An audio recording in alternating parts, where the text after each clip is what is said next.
जय हिंद दोस्तों। आप लोग का स्वागत है स्टडी पॉइंट में। आज की इस वीडियो में बात करेंगे कुछ महत्वपूर्ण टॉपिकों के बारे में जो एग्जाम की दृष्टि से अति ही महत्वपूर्ण टॉपिक रहने वाला है। भारतीय राष्ट्रीय कांग्रेस पार्टी की स्थापना कब की गई थी? तो भारतीय राष्ट्रीय कांग्रेस पार्टी की स्थापना 1885 ईस्वी में गोकुलदास तेजपाल संस्कृत कॉलेज में किया गया था। भारतीय राष्ट्रीय कांग्रेस पार्टी के बारे में कुछ महत्वपूर्ण फैक्ट जान लेते हैं। कांग्रेस पार्टी की स्थापना 28 दिसंबर 1885 ईस्वी में हुआ था। स्थान था गोकुलदास तेजपाल संस्कृत कॉलेज जो कि मुंबई में है। संस्थापक कांग्रेस पार्टी के एओ हुम है और उस समय वायसराय लॉर्ड डफरिन थे। कांग्रेस पार्टी के स्थापना के समय वायसराय लॉर्ड डफरिन थे।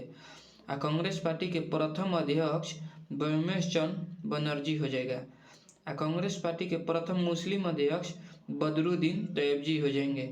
प्रथम महिला अध्यक्ष एनी बेसेंट हो जाएंगे।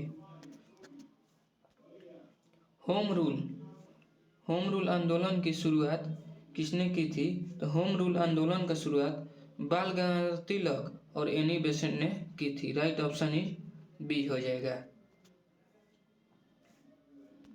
होम रूल आंदोलन के बारे में कुछ महत्वपूर्ण फैक्ट जान लेते हैं।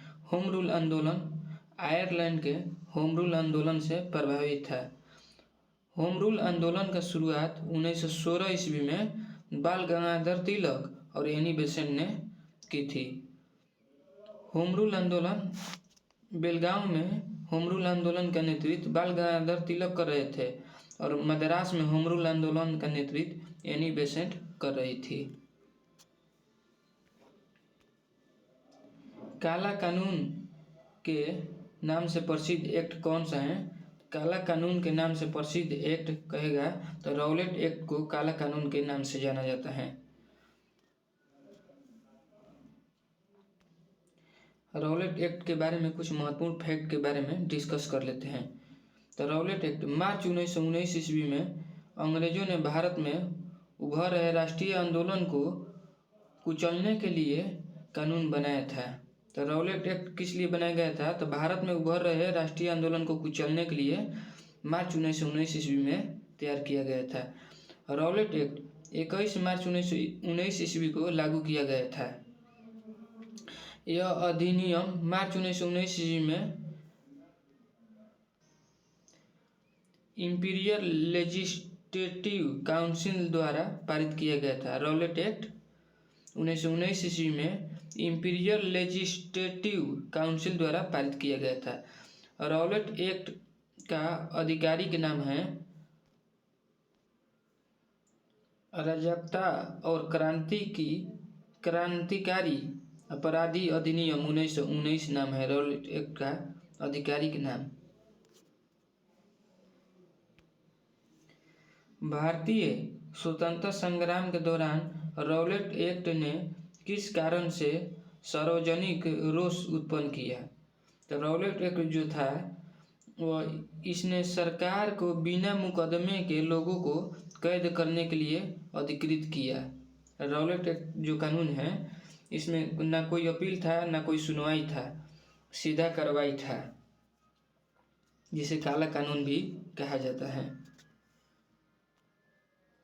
जालियांवाला बाग हत्याकांड किस दिन हुआ था? तो जालियांवाला बाग हत्याकांड कहेगा तो 13 अप्रैल 1919 ईस्वी को जालियांवाला बाग हत्याकांड हुआ था। राइट ऑप्शन इज बी हो जाएगा। जालियांवाला बाग हत्याकांड 13 अप्रैल 1919 को बैसाखी के दिन हुआ था। रॉलेट एक्ट के विरोध में पंजाब में अमृतसर के जालियांवाला बाग में एक सभा बुलाई गई थी। यह शांतिपूर्वक विरोध कर रहे थे पर जनरल डायर ने इस पर अंधाधुंध गोलियां चला दी। इस घटना के विरोध में महात्मा गांधी ने केसर-ए-हिंद की उपाधि लौटा दी और रविन्द्रनाथ टैगोर ने सर की उपाधि लौटा दी थी। अगर कहेगा तो कि जालियांवाला बाग के समय महात्मा गांधी ने कौन सी उपाधि लौटाई थी? तो केसर-ए-हिंद की उपाधि लौटाई थी। और रविन्द्रनाथ टैगोर ने कौन सी उपाधि लौटाई थी? तो सर की उपाधि रविन्द्रनाथ टैगोर ने जालियांवाला बाग हत्याकांड के विरोध में लौटा दी थी। जालियांवाला बाग हत्याकांड की जांच के लिए हंटर कमीशन का नियुक्ति किया गया, यानी गठन किया गया, जिस समय सरकारी रिपोर्ट के अनुसार 379 लोग मारे गए थे, लेकिन कांग्रेस समिति के अनुसार 1000 लोग मारे गए थे। खिलाफत आंदोलन के संस्थापक कौन हैं? तो खिलाफत आंदोलन के संस्थापक अली बंधु हो जाएंगे। राइट ऑप्शन इज सी हो जाएगा। खिलाफत आंदोलन तुर्की के खलीफा पद के समर्थन में ब्रिटिश के खिलाफ आंदोलन था। जो खिलाफत आंदोलन है, तुर्की के खलीफा पद को समाप्त कर दिया गया था ब्रिटिश सरकार द्वारा। उसी के विरोध में खिलाफत आंदोलन चालू किया गया था। खिलाफत आंदोलन का शुरुआत अली बंधु यानी शौकत अली और मोहम्मद अली के द्वारा 1919 ईस्वी में किया गया था। असहयोग आंदोलन कब शुरू किया गया था? तो असहयोग आंदोलन कहेगा तो अगस्त 1920 ईस्वी में असहयोग आंदोलन शुरू किया गया था। राइट ऑप्शन इज ए हो जाएगा। असहयोग आंदोलन महात्मा गांधी जी द्वारा शुरू किया गया था। असहयोग आंदोलन का शुरुआत महात्मा गांधी जी के नेतृत्व में 1 अगस्त 1920 ईस्वी को शुरू किया गया था।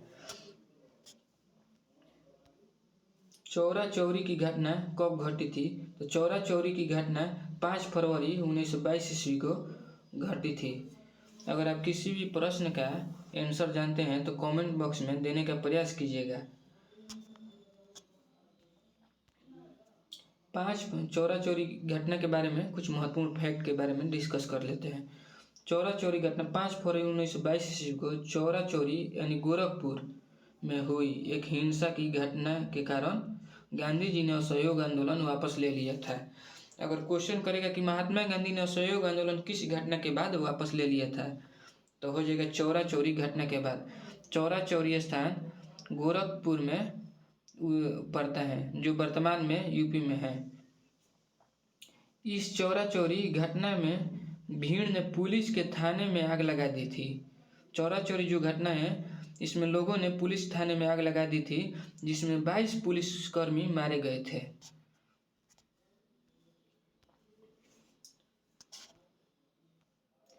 क्वेश्चन नंबर 9 के बारे में देखते हैं। वर्ष 1928 में भारत में आए उस कमीशन का नाम बताएं जिसका उद्देश्य भारत की संवैधानिक व्यवस्था को सुधार करना था। तो राइट ऑप्शन ये हो जाएगा डी, साइमन कमीशन के नाम से जाना जाता है, जो भारत में संवैधानिक व्यवस्था को सुधार करने के लिए गठित किया गया था। किस कांग्रेस अधिवेशन में 31 दिसंबर 1929 ईस्वी को पूर्ण स्वराज की घोषणा की गई थी? तो हो जाएगा राइट ऑप्शन ही सी हो जाएगा। लाहौर अधिवेशन में पूर्ण स्वराज की घोषणा की गई थी। लाहौर अधिवेशन के समय रावी नदी के तट पर नौकरही झंडा जवाहरलाल नेहरू द्वारा फहराया गया था। इसी समय पूर्ण संविधान की मांग किया गया था। इस समय अध्यक्ष लाल बहादुर शास्त्री थे। पूर्ण स्वराज का प्रस्ताव 1929 में भारतीय राष्ट्रीय कांग्रेस के लाहौर अधिवेशन में पारित किया गया था। वर्ष 1929 में कांग्रेस के लाहौर अधिवेशन में पंडित जवाहरलाल नेहरू की अध्यक्षता की गई थी। सविनय अवज्ञा आंदोलन कब शुरू किया गया था? तो सविनय अवज्ञा आंदोलन कहेगा तो राइट ऑप्शन इज बी हो जाएगा। 12 मार्च 1930 ईस्वी को सविनय अवज्ञा आंदोलन महात्मा गांधी जी द्वारा शुरू किया गया था। सविनय अवज्ञा आंदोलन के बारे में कुछ महत्वपूर्ण फैक्ट जानें। सविनय अवज्ञा आंदोलन की शुरुआत महात्मा गांधी जी के नेतृत्व में 22 मार्च 1930 ईस्वी को दांडी मार्च के साथ हुई थी। सविनय अवज्ञा आंदोलन को दांडी मार्च के नाम से भी जाना जाता है।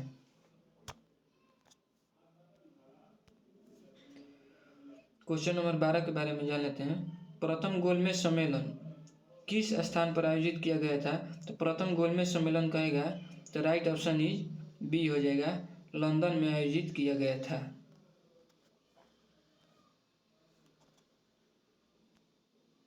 गोलमेज सम्मेलन के बारे में कुछ महत्वपूर्ण फैक्ट के बारे में डिस्कस कर लेते हैं। अंग्रेजी सरकार द्वारा भारत के संवैधानिक सुधार पर चर्चा के लिए टोटल 3 गोलमेज सम्मेलन हुए। अगर कहेगा कुल कितने गोलमेज सम्मेलन हुए तो टोटल 3 गोलमेज सम्मेलन हुए थे संवैधानिक सुधारों पर चर्चा के लिए। भीमराव अंबेडकर जी ने तीनों गोलमेज सम्मेलन में भाग लिए थे। क्वेश्चन पूछता है कि वो कौन से व्यक्ति हैं जो तीनों गोलमेज सम्मेलन में भाग लिए थे, तो डॉक्टर भीमराव अंबेडकर हो जाएंगे। द्वितीय गोलमेज सम्मेलन में भारत की ओर से महिला प्रतिनिधि के रूप में सरोजिनी नायडू भी शामिल थी। द्वितीय गोलमेज सम्मेलन कहेगा तो महिला कौन शामिल थी, तो सरोजिनी नायडू शामिल थी और महात्मा गांधी भी द्वितीय गोलमेज सम्मेलन में भाग लिए थे। केवल इसी द्वितीय गोलमेज सम्मेलन में महात्मा गांधी जी ने भी भाग लिए थे। प्रथम गोलमेज सम्मेलन कहेगा तो 12 नवंबर 1930 ईस्वी में, द्वितीय गोलमेज सम्मेलन कहेगा तो 17 नवंबर 1931 ईस्वी में, तृतीय गोलमेज सम्मेलन कहेगा तो 17 नवंबर 1932 ईस्वी में, द्वितीय कहेगा तो 7 सितंबर 1931 ईस्वी में। तीनों गोलमेज सम्मेलन के समय इंग्लैंड के प्रधानमंत्री रैमजे मैकडोनाल्ड थे। कहेगा गोलमेज सम्मेलन के समय इंग्लैंड के प्रधानमंत्री कौन थे, तो रैमजे मैकडोनाल्ड थे। कहेगा भीमराव अंबेडकर ने कितने गोलमेज सम्मेलन में भाग लिए, तो 3 गोलमेज सम्मेलन में भाग लिए थे। महात्मा गांधी ने सिर्फ द्वितीय गोलमेज सम्मेलन में भाग ली थी। एकमात्र महिला जिसने द्वितीय गोलमेज सम्मेलन में भाग ली थी सरोजिनी नायडू थी। गांधी इरविन समझौता कब हुई थी, तो गांधी इरविन समझौता कहेगा तो 5 मार्च 1931 ईस्वी को गांधी इरविन समझौता हुई थी। राइट ऑप्शन इज सी हो जाएगा। गांधी इरविन समझौता महात्मा गांधी और उस समय तत्कालीन वायसराय लॉर्ड इरविन के बीच हुआ था। गांधी इरविन समझौता के बारे में कुछ महत्वपूर्ण फैक्ट के बारे में डिस्कस कर लेते हैं। गांधी इरविन समझौता 5 मार्च 1931 ईस्वी को महात्मा गांधी और लॉर्ड इरविन द्वारा एक राजनीतिक समझौता थी। गांधी इरविन समझौता कैसी समझौता थी, तो एक राजनीतिक समझौता थी जो 5 मार्च 1931 ईस्वी को महात्मा गांधी और लॉर्ड इरविन के बीच हुआ था। इस समझौता का उद्देश्य गोलमेज सम्मेलन में भारतीय राष्ट्रीय कांग्रेस की भागीदारी की शामिल करना था। यह समझौता किस लिए हुआ था, गांधी इरविन समझौता, तो भारतीय राष्ट्रीय कांग्रेस की भागीदारी गोलमेज सम्मेलन में कराने के लिए था। लॉर्ड इरविन की शर्त क्या थी, तो सविनय अवज्ञा आंदोलन समाप्त किया जाए। इस समझौता के तहत लॉर्ड इरविन की शर्त थी, जो उस समय भारत के तत्कालीन वायसराय थे, उनका शर्त थी कि सविनय अवज्ञा आंदोलन को समाप्त किया जाए और कांग्रेस पार्टी जो है गोलमेज सम्मेलन में भाग लेने के लिए लंदन आए। ब्रिटिश सामान का बहिष्कार न किया जाए।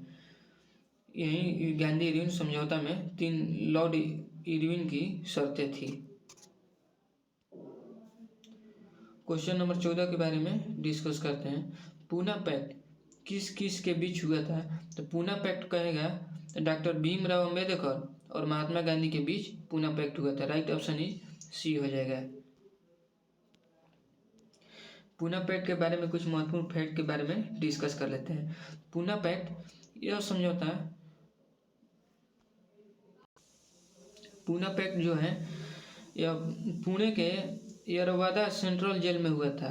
पूना समझौता जो है, पूना पैक्ट जो है यह पुणे के यरवादा सेंट्रल जेल में 24 सितंबर 1932 ईस्वी को हुआ था। इस समझौता महात्मा गांधी और भीमराव अंबेडकर के बीच हुआ था। इस समझौता का परिमाण क्या था, केंद्रीय विधानमंडल में दलित वर्ग के लिए सुरक्षा सीट 18% बढ़ा दिया गया। दलित वर्गों के लिए आरक्षित सीटों की संख्या प्रति विधानमंडल में 71 से 147 कर दिया गया बढ़ाकर। मोहम्मद अली जिन्ना ने पाकिस्तान की मांग किस वर्ष की थी, तो मोहम्मद अली जिन्ना ने पाकिस्तान की मांग 1940 ईस्वी में की थी। राइट ऑप्शन इज बी हो जाएगा। मोहम्मद अली जिन्ना जो है भारत से अलग पाकिस्तान देश बनाने की मांग की थी 1940 ईस्वी में। पाकिस्तान की मांग के बारे में महत्वपूर्ण फैक्ट के बारे में डिस्कस कर लेते हैं। 1940 ईस्वी में मुस्लिम लीग की अधिवेशन लाहौर में हुआ था।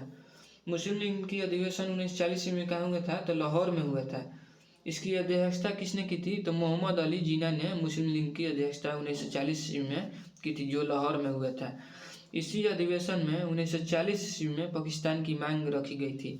अगर क्वेश्चन करेगा पाकिस्तान की मांग किस अधिवेशन में रखी गई थी, तो लाहौर अधिवेशन 1940 ईस्वी में जो मुस्लिम लीग की अधिवेशन हुआ था। मुस्लिम लीग की स्थापना 30 दिसंबर 1906 ईस्वी को ढाका में हुआ था। मुस्लिम लीग की स्थापना सलीउल्लाह खां एवं आगा खां ने किया था। मुस्लिम लीग के प्रथम अध्यक्ष आगा खां थे।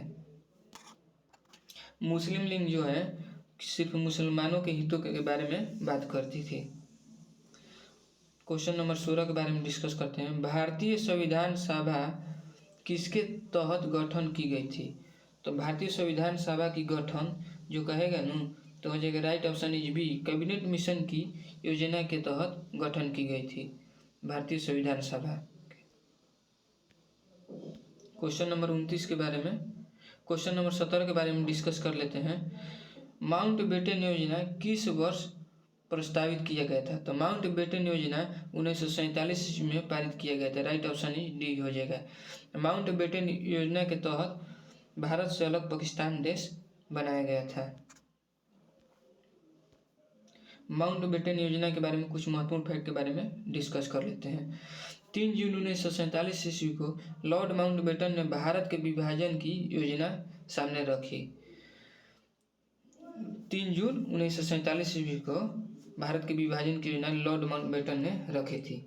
योजना के अनुसार भारत को भारत और पाकिस्तान में विभाजित किया जाना था। भारत को 2 भागों में माउंटबेटन योजना के तहत विभाजित किया गया। भारत को तो भारत ही नाम रह गया और जो अलग बना देश उसका नाम पाकिस्तान कर दिया गया। ब्रिटिश सरकार ने जुलाई 1947 में भारतीय स्वतंत्रता अधिनियम 1947 पारित किया और परिणाम स्वरूप भारत और पाकिस्तान को विभाजित कर दिया। भारत 15 अगस्त 1947 ईस्वी को एक स्वतंत्र देश के रूप में बना और पाकिस्तान 14 अगस्त 1947 ईस्वी को एक स्वतंत्र देश के रूप में बना माउंटबेटन योजना के तहत। भूदान आंदोलन किसके द्वारा शुरू किया गया था? तो भूदान आंदोलन डॉक्टर विनोबा भावे द्वारा शुरू किया गया था। राइट ऑप्शन ए हो जाएगा। वीडियो को लाइक कीजिएगा, चैनल को सब्सक्राइब कीजिएगा। मिलते हैं नेक्स्ट वीडियो में।